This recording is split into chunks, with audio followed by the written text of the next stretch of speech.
Welcome back to the Blissful Badger. I don't know if you've noticed, but I really love models.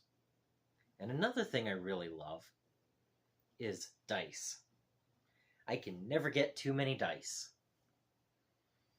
And today I wanted to show some of my dice to you.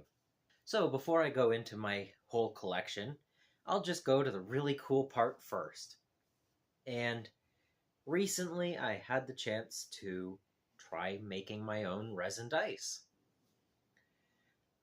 My sister was talking about resin, and I went, wait a minute, they make dice molds for that. And so we decided to spend a night and make some dice. So I didn't know exactly what colors I wanted them to be. I didn't know how they would turn out, but I figured this was a great start to learning the new hobby.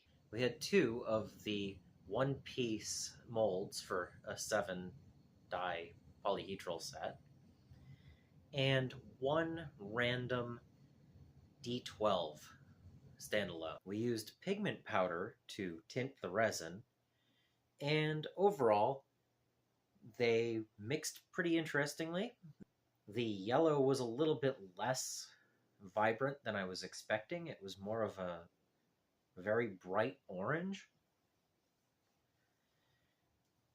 But we kept on going, and I poured a few different layers of resin in different colors into the molds and let it sit for 12 hours. And then for the solitary D12, I used the remnants of each and every color that we mixed up during the session and dripped the little bit of excess into the hole throughout the whole process.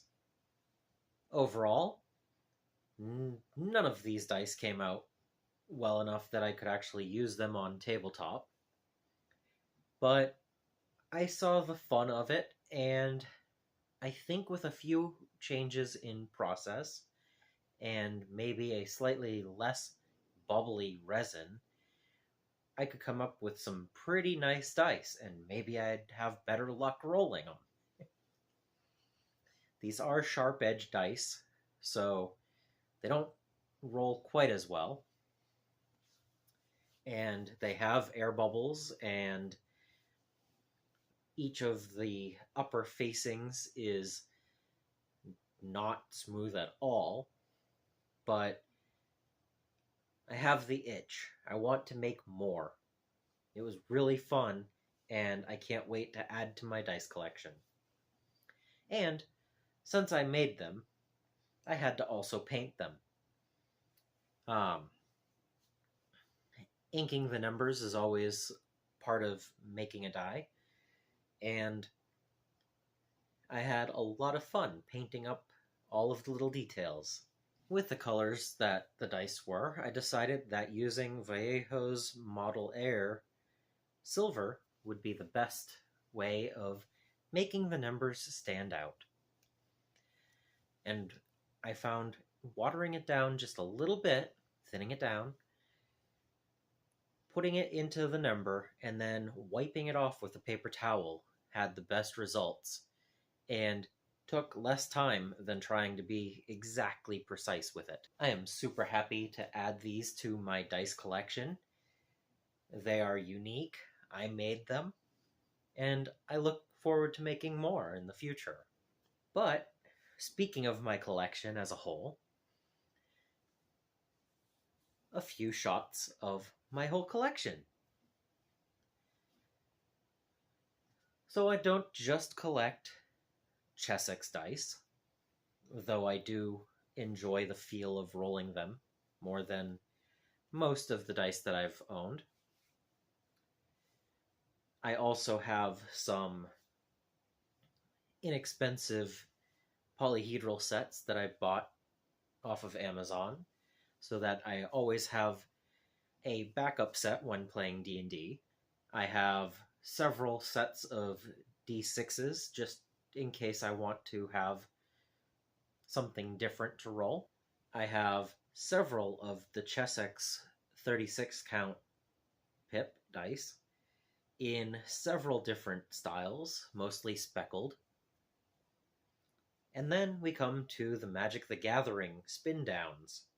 I've been collecting over the years, and although I don't even have half of the options, I've been collecting long enough that I do have over 200 of them. So I currently store my Magic the Gathering dice in little Ziploc bags inside of larger bags. This is a great way to keep them organized while I decide on a better display for these dice. As I lay the dice out, I have a fairly large stretch of having every one of them, and some holes here and there over the years. I currently own 225 unique dice for the spin downs out of the 500 plus that they've made so far.